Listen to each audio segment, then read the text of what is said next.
วัสดีค่ะวันนี้มีสาระมาฝากนะคะ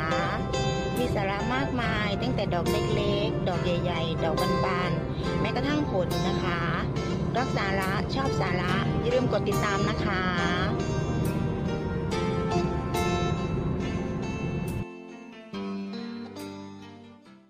มาเที่ยวแล้วก็ลงเช้ากับ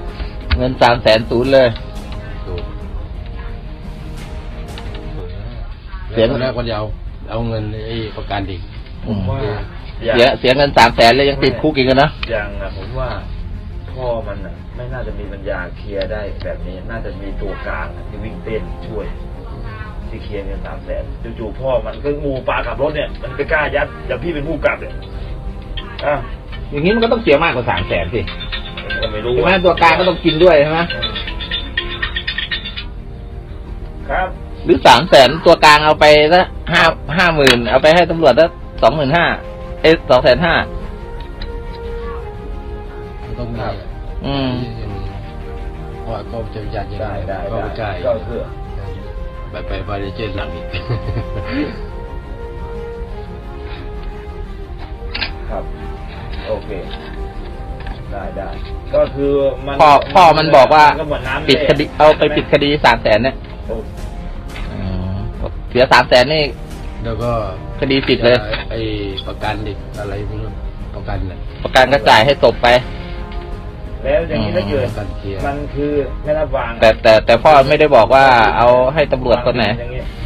เพียงแต่ว่าเอาไปปิดคดีโอเคได้ครับผมไอ้นี่เลยเขาให้ดูคลิปเลยรู้นานจอดรถเข้าสภาแล้วรู้นานไอคลิปไอที่ตอนที่ออฟไปทำแผนที่ว่าเด็กตกนั่นเหรอได้ยังไงก็ฝากไว้กันครับได้ครับ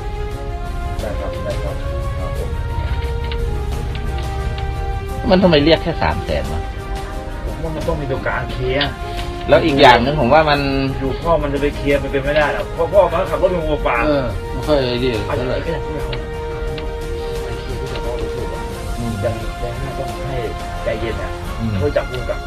ให้เย็นในการเคลียร์เท่าไหร่ผมว่าจะต้องทำงานอยู่พ่อมันจะไปคุยเผยยัดถึงพนักงานตายเลยทีนี้ผมว่าที่มันเรียก300,000เนี่ยผมว่ามันเห็นว่าเป็นคนขับรถไม่ค่อยมีตังค์ด้วยมั้งเรียกเอาแค่นี้นะมั้งเนาะเรียกมากกว่านี้ก็จะไม่ได้อะไรอย่างเงี้ยมั้งแล้วอย่างเป็นคดีแบบว่าโง่ป่าไม่ดังไม่อะไรอย่างเงี้ยเป็นคดีชาวบ้านธรรมดาไม่ใช่คนดังอะไรนะแต่ว่าผิดหลอกเลยแล้วก็มันเสือกไปหลงเชื่อว่าเป็นอุบัติเหตุซะก่อนเนาะถ้ามันไม่เชื่อว่าเป็นอุบัติเหตุนี่มันก็คงไม่เรียกเอารอบ3ไม่ได้ไปหรอกน่ากินหยุดเล่นทำไมตื่นเลยโมหลับไปเลยไปลุย